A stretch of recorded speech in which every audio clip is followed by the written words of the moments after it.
لیکن اگر وہ قبول نہیں ہوتی تو پھر اس کے بعد کیا فیض امین کے خلاف ساری جو کورٹ مارشل کی پروسیڈنگز ہیں، جو وہ ساری جو سزائیں ہیں وہ ساری ان پر لاگو ہوں گی؟ کیا ان سے جو پرکس اینڈ پریویلیجز ہیں، تمام مرات ہیں، وہ واپس لے لی جائیں گی؟ اور جو ان کے جو رینکس ہیں، جو بیجز ہیں، وہ سارے واپس لے لیے جائیں گے جو لیفٹیننٹ جنرل کے؟ یہ ساری چیزیں پھر اس میں شامل ہوں گی۔ لیکن یہ یہیں تک بات ختم نہیں ہوگی، اس کے بعد ایک اور چیز ہوگی کہ انہیں اس کے بعد فوجی عدالتوں کے باہر انہیں جو سویلین کورٹ ہیں، اسلام آباد ہائی کورٹ ہے یا جو بھی ہائی کورٹ ہے، اس میں انہیں اپیل کا اختیار ہوگا، اور پھر وہ کیس جو ہے فوجی عدالت کی جو سزا ہے اس کے خلاف اپیل اس ہائی کورٹ میں چلے گی، اور پھر اس کے بعد سپریم کورٹ کا بھی مرحلہ آئے گا، اور اس کے بعد پھر حتمی کنکلوژن ہوگا کہ آیا ان کا کورٹ مارشل کرنے کے بعد ان کے سزا سنائی جائے گی، اور ان کے جو پرکس اینڈ پریویلیجز ہیں، ان کے رینکس، یہ ساری چیزیں جس طرح کورٹ مارشل میں ہوتا ہے وہ واپس لی جائیں گی یا نہیں۔ اب اس میں ایک جو ہے تیسری چیز ہے، یہ اس کے قانونی پہلو ہے۔ اب اس میں یہ ہے کہ اب دو چیزیں سامنے آ رہی ہیں کہ کیا کورٹ مارشل جو کیا جا رہا ہے لیفٹیننٹ جنرل ریٹائر فیض حمید کا، اس کا کوئی سیاسی پہلو ہے یا نہیں؟ یہ جو مکمل طور پر فوج کی ایک اندرونی جو نظام ہے جو احتساب کا، یہ صرف اس پر منحصر ہے۔ تو اس میں دو چیزیں ہیں کہ پہلے بعض لوگ یہ کہتے ہیں کہ یہ جو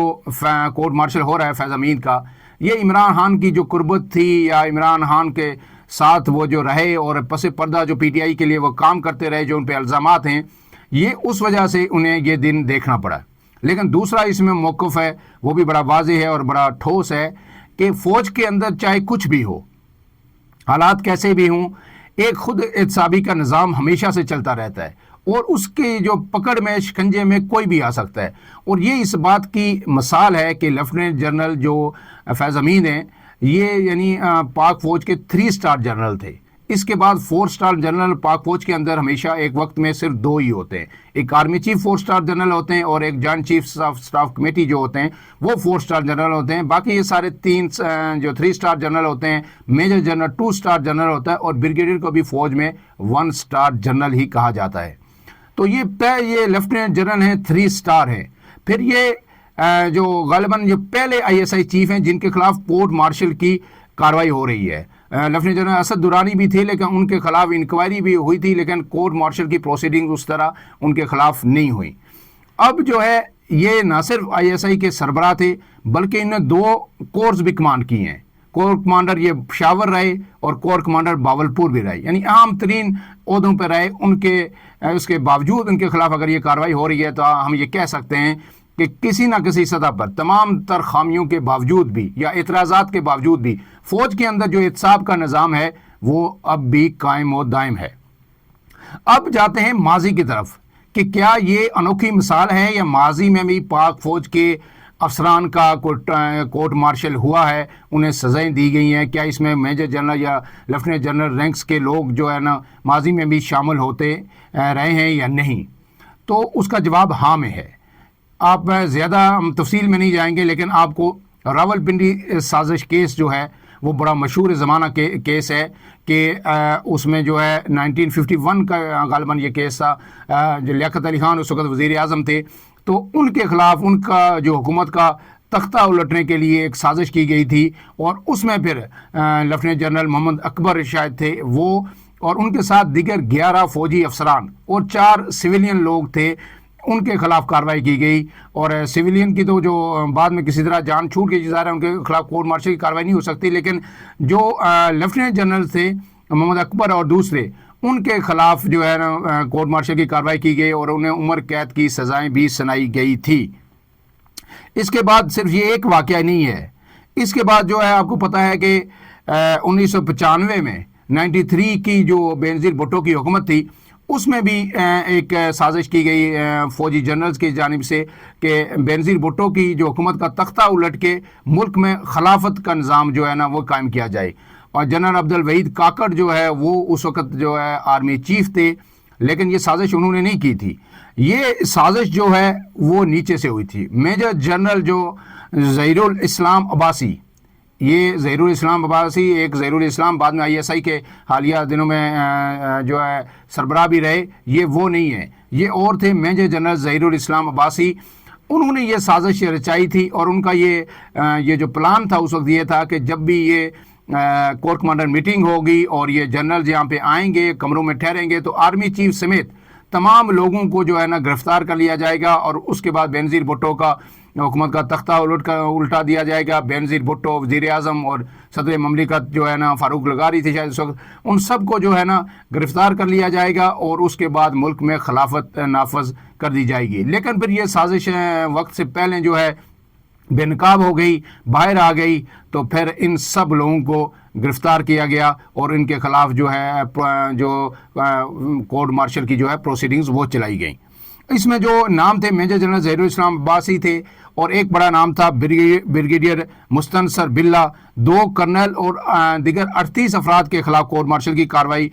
کی سزائیں سنائی گئیں، اور اس میں ایک اور شخصیت بھی تھی، قاری سیف اللہ اختر اور مفتی سعید۔ مفتی سعید یہ وہی ہیں جنہوں نے عمران خان کا نکاح پڑھایا تھا بشرا بی بی کے ساتھ، اور عدت نکاح کیس میں وہ شامل تھے ایک ملزم کی حیثیت سے، اور انہوں نے پھر سویلین کے ہونے کے باعث دوسرے لوگوں کا تو نہیں ہوا تھا کورٹ مارشل جیسے میں نے آپ کو بتایا، لیکن میجر جنرل ظہیر الاسلام عباسی جو ہے یہ سن 2002 میں رہا ہوئے، اور پھر اس کے بعد جو ہے 2009 میں ان کی وفات ہوئی۔ اس کے بعد حالیہ جو تاریخ ہے پچھلے کچھ عرصے میں، ماضی قریب میں اگر دیکھیں تو اس میں بھی لیفٹیننٹ جنرلز کے کورٹ مارشل ہوئے اور انہیں عمر قید یعنی 14 سال کی سزائیں ہوئیں۔ اس میں NLC کیس ایک سامنے آیا تھا، اس میں بھی 2 لیفٹیننٹ جنرل تھے، ان پہ یہ الزام تھا کہ انہوں نے NLC کا جو پیسہ اٹھا کے اسٹاک ایکسچینج میں لگایا اور وہ سرمایہ کاری کی اور پیسہ گبن کیا، تو اس کرپشن پہ ان کے خلاف جو ہے نا کورٹ مارشل کی پروسیڈنگز ہوئی تھی۔ اس کے بعد ایک اور تھے لیفٹیننٹ جنرل جاوید اقبال، وہ بھی بڑے اہم عہدے پہ تھے اور وہ جنرل تھے، لیفٹیننٹ جنرل، تو ان پہ جو الزام تھا وہ جاسوسی کا الزام تھا کہ یہ امریکہ کے لیے اور دیگر جو ایجنسیز ہیں ان کے لیے جاسوسی کر رہے ہیں، تو وہ جرم ثابت ہونے پر ان کے خلاف بھی یہ کارروائی کی گئی تھی۔ یہ ساری تفصیل تھی آج کی اس کی سیاق و سباق کے ساتھ۔ یقیناً آپ کو یہ ویلاگ جو ہے آپ کی انفارمیشن میں بہت ساری چیزیں ایڈ کرے گا۔ اپنے میزبان عمران اعظم کو اجازت دیجیے، اللہ حافظ۔